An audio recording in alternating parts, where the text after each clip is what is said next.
Hello, ladies and gentlemen. Welcome to the show. Listen, I'm glad to have you guys here on this Labor Day. Hope you guys are having a great weekend. Nice long weekend, you know. I decided I'm going to do a show for you guys anyway this weekend. It's pretty quiet here, not much going on. But you know what? There's a couple storms brewing in the Atlantic right now. And you're going to hear people on there all worried because we had that big hurricane. You know, remember we had the big hurricane. We got a couple storms brewing in the Atlantic right now. I've checked them out this morning for you guys. And they're growing. The two storms are growing, but they're going to probably miss the United States of America. They're probably going to do something called recurve. That's where the storms turn north and go out to sea. Both of them, that's what it looks like they're going to do. So I'm not too worried about those two storms. Anyway, we're at a transition point right now. A huge transition point, a fork in the road, and one of two things are equally likely to happen. And I'm going to talk about those today, the two things that are likely to happen. But anyway, going back years ago, they put in an executive order to confiscate gold. It was Executive Order 6102 in March of 1933. And basically what they did was they paid everybody $20 an ounce for their gold. And then they nearly doubled the price of gold to $35 an ounce. And they confiscated all that gold. And that's supposedly at Fort Knox. I think it is. I think a lot of it is at Fort Knox. But they used the money and proceeds to create a slush fund called the Exchange Stabilization Fund, or the ESF for short. And this is a huge fund that they can use to manipulate markets with. And you've all heard of the Plunge Protection Team. Well, I have theorized myself that they perhaps have a golden mouse someplace, that Steve Munchkin can click the button and make the markets move in whatever direction he wants them to move in. So the Fed's sitting there, you know, and they're watching the markets. And the markets are going down the last few days. Now, I predicted that this was coming. A fall off in the markets. And oh yeah, it began. It's begun, you know, the fall in the markets. But I also told you guys that they're not going to let this go very far. I said that probably between 1 and 5,000 point drop. Well, it just might be they might not let it drop more than 1,000. And they might go to the golden mouse and click the button. And miraculously, the markets will recover. But, you know, I was telling you guys at the start, we have two directions that all this can go. We're at a fork, crossroads right now. And we got two different entities out there that determine which direction things are going to go. And the two entities are the people and the Fed. Now, what the Fed does, well, in the next coming months, to support the people that are out of work, and food is a trigger. When people start to go hungry, that's when you see things happen, like what we seen happen weeks ago with the cities that were on fire and stuff, you know. That's when people go hungry. They've done studies. They know this is true. Now, if the Fed offers enough support to the people that massive amounts of people don't get kicked out of their homes and don't have to go hungry, then that's going to help us to move more toward this direction of, let's say, the right-hand road. So what is the right-hand road, going down the right-hand road? Well, we would be headed for a tepid recovery. And what I mean by tepid is, it's like lukewarm. It's neither hot nor cold. It's a recovery. It is an economic recovery, and things start to perk along. And it's probably a lot better than what we have right now. If the Fed supports the people and keeps them from starving, we're probably going to head toward that type of recovery. Especially if the virus starts to disappear, you know, and things. We probably headed toward that type of recovery that is tepid. Lukewarm recovery. And it's not really an L-shaped recovery. It's not really a V-shaped recovery, but it's a slow making our way back. If that happens, you have to understand that when they dump massive amounts of money into the system, there's a delayed effect of that money. It generally takes about 6 months to feel the full effect in forward thinking of when that money is actually going to really start to have an effect upon prices and stuff. So, they dump that money into the system in around March. Figure 6 months: April, May, June, July, August, September, October. So in the late fall area, it's going to really start to feel the effects of it. Now, also, we have that virus starting to move away a little bit, and that's going to increase, I think. And even if we have a second wave, it's probably not going to put out the fear that the first wave put out. Tremendous fear went out in front of that virus, and that's what shut everything down tighter than a drum, and that's what created this situation. So there's a strong possibility that this is what's going to happen, that we're going to end up taking the right road. And that right road, or right fork, the right branch that we travel down is probably going to lead us to a tepid economic recovery. But that's going to come at the same time that all of this money printing starts to really have an effect upon inflation and prices and stuff. The banks have been overcapitalized. They have tremendous money right now that they could lend out, but they're being tight right now. They're not lending. They're closing down people's credit cards, and they're doing all kinds of things, the banks, to try to preserve wealth and to try to preserve that capital base of tier 1 capital that they have. And they're not making out many loans unless people have exceptional qualifications to make a loan right now. That's the way it is right now. But if we start to get a little bit of a recovery, the banks might start making loans again. Especially to things like maybe a new restaurant wants to open up or something like that. And that'll increase the recovery and create more jobs, and people will start to go back to work somewhat. It's all coming at the same time, all to create inflation, and we'll start to see the velocity of money start to go back up again a little bit. Start to pick back up. Money will start to move through the system again. This is the hyperinflationary road, the right-hand road. Now, the left-hand road, is something else that could happen. If the Fed does not want to support the people and they let them starve, and they just sit back and watch them while things crumble and people don't get enough food and stuff, the people could take things into their own hands at that point. That road,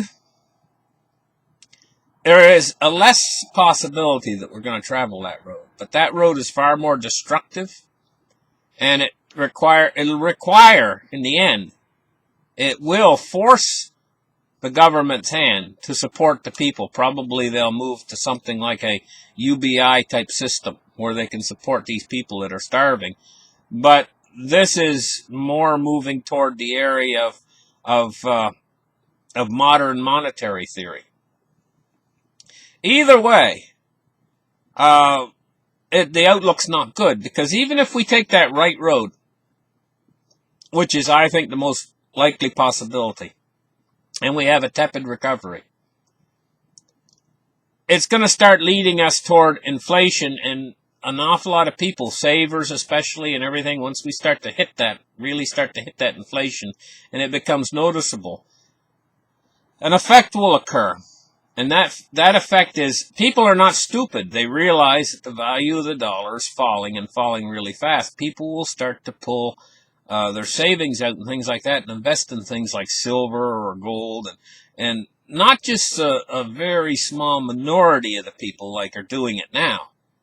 But in the United States, we have about $22 trillion being saved in saving institutions all the way across the country. And if only a tiny fraction of that money starts to move toward precious metals or cryptocurrency, we could see the price really explode in these assets. This in turn, if you see the price of gold and silver exploding, this in turn will put an upward pressure on inflation. And what you have is you have a cycle. You have a circle there. Right? Wash, rinse, repeat circle. You have a circle there where the dollar starts to lose value. It makes more people interested in moving their savings into gold and silver. And then what happens, the gold and silver price goes up higher, which even devalues the dollar even further. And it's a vicious loop. It's a feedback loop, you know. I mean, you guys have probably all seen or heard feedback. They call it feedback. It's when you get a speaker too close to a microphone. And you get a whoop sound, you know, that comes out of the speaker and microphone. That's a feedback loop, you know. The speaker is hearing the microphone, and the two are anyway. That's how it works. That's how a feedback loop works, and this is a feedback loop. And it could, if you only, like I say, only a tiny fraction of that $22 trillion starts to come out and move into these alternative assets to the dollar. Oh my gosh. These people out there have made forecasts of like, and by the way, a lot of them have upped their forecasts, like Jim Rickards. He was forecasting like, I think it was $3,000 gold. Now that we're approaching, like we've cracked the $2,000 mark. You know, he's changing it. Like I think he was forecasting $5,000 gold. I think he's up to 15,000 now. I think he might be being conservative. Really, telling you guys it's truth. I think he might be being conservative at 15,000 an ounce. But, you know, what's our world going to look like when we get to $15,000 an ounce gold? You know, we're going to be into full modern monetary theory. And there's going to be shortages of everything. And the reason why is so many people are going to start to realize, hey, you know what? I can make more money if I don't work than if I work. Because what they're going to do, the government is, and this is their big plan, they know there's a lot of people out there still working, you know? Well, we'll just up taxes. Now, what about the people that aren't working? Well, we got to give them enough to survive. And so what happens is they form these programs like UBI or whatever they form to try to feed all these millions of people who aren't working.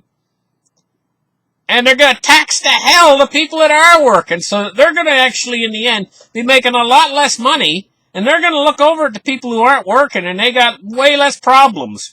All these tax bills coming in, you know, and being taxed to death. The people that are working are going to say, why the heck am I working? The government's going to put me in so deep in debt, I'm never going to be able to get out of the hole. You know, whereas look at my neighbor over there. He ain't working, and he's collecting a check every month, and there's no tax bill. You know? And they're going to suddenly start to dawn on them, hey, you know, that's it. I'm going to go and tell my boss I'm quitting today, and I'm going to get on that program. Or whatever, you know, I mean, it's just, and in the end, if nobody's working, and the food prices are going up daily on everything, there's going to be in short supply because all these people that aren't working are still going to want to buy products. And who's making the products? When everybody is on the dole. Everybody is getting the money from the government. Who's making anything? You know, does the government even think these things through? You know, before they just make all these laws and stuff? The problem is they make all these new laws and everything, and they don't take the old laws off the books or anything. They just leave them there, and they keep adding and adding to the big pile of laws. Then they say, well, ignorance is a law is no excuse.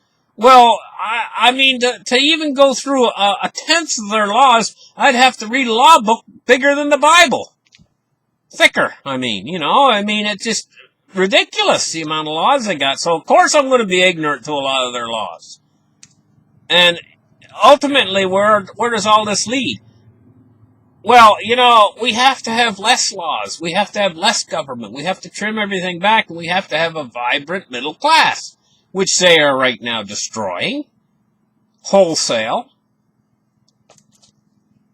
They're flipping everything upside down, and they're doing it really quick. And, you know, everybody says, well, get into technology. You know, open up an Amazon store.